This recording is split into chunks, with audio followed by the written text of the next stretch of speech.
Alam mo ba na hindi lang karning baboy o manok ang pwedeng gawing Bicol Express? Pwede din to sa panang manok. Tara, samahan mo ako. Magluluto tayo ng Chicken Feet Bicol Express. Simulan na natin ating pagluluto. Unang gagawin natin dito ay kuha tayo ng kaserola. At ang gagawin natin dito ay ilalagay natin itong ating chicken feet o paanang manok. At matapos natin mailagay yung paanang manok ay lalagyan din natin ito ng salt or asin para may lasa na. At matapos natin mailagay yung asin, lalagyan na din natin ito ng tubig. Ang dami naman ng tubig ay naka-level dito sa ating papakuloang manok. At matapos natin malagay ng tubig, tatakpan natin. At papakuloy natin ito ng mga 10 to 15 minutes o hanggang sa lumambot itong ating paanang manok. At makalipas ng 15 minutes ay binuksan ko na ito. Dito naman sa parte ito ay malambot na itong ating chicken feet. Gagawin ulit ito ay tatanggalin natin yung sabaw. At makalipas kung matanggal yung sabaw, dito naman sa parte ito ay magsisimula na tayong mag-isa. Kumuha nga ako ng kawali at pinainit ko ito. At nang uminit na, nilagyan ko na ito ng mantika. At nang uminit na nga mantika, ilalagyan na natin ito ng bawang. At papalabasin lang natin ang aroma nito.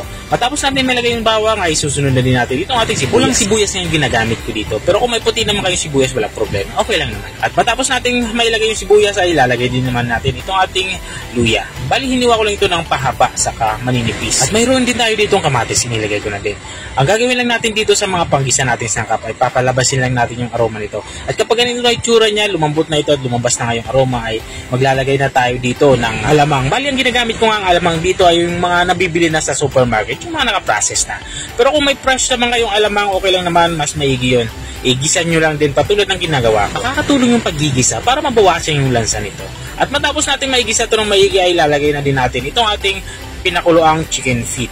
At katulad din ng alamang, igigisa din natin to para manuot yung lasa ng ating mga sangkap dito sa ating chicken feet na pinakulungan. At kung nanonood ka pa rin hanggang dito sa parte ng aking video, ibig sabihin na interesado ka sa aking niluluto.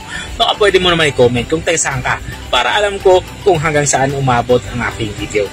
At balik tayo dito sa ating nilulutong ulam. Dito nga sa parte nito ay naglagay na nga ako dito ng gata. Bali, isang latang 400 ml nga na gata yung aking. At matapos ko mailagay yung gata, itatakpan natin ito. Papakuloy natin ito ng mga 5 to 10 minutes para siguradong lumambot talaga itong ating chicken feet na niluluto.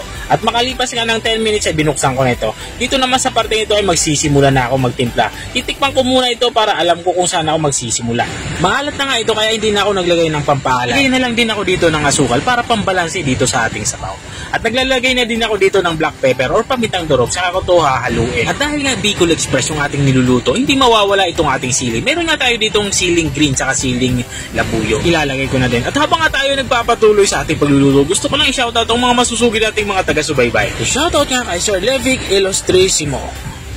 Shoutout din kay Sir Ronnie Francisco Ala. At kay Sir Francis Duenas ng Kalibo Aklan. At maraming salamat din sa mga walang sawang nanonood at nakasubaybay dito sa ating channel. At balik nga tayo dito sa ating nilulutong ulam. Dito nga sa parting nito ay lutong-luto na nga yung ating ulam pananghalian at pwede na itong i-serve. Ito na nga yung ating chicken feet Bicol Express. Kung nakarating ka hanggang dito sa dulo ng aking video, maraming salamat sa panunood. At kung nagustuhan mo naman yung bago na ating recipe yung binahagi, baka pwede mo naman to i-share. O siya, hanggang dito na lang ako. Dahil nagugutom na nga ako, tatakap na talaga ako. Kita-kita ulit sa mga susunod kong mga videos. Paalam! Bye-bye!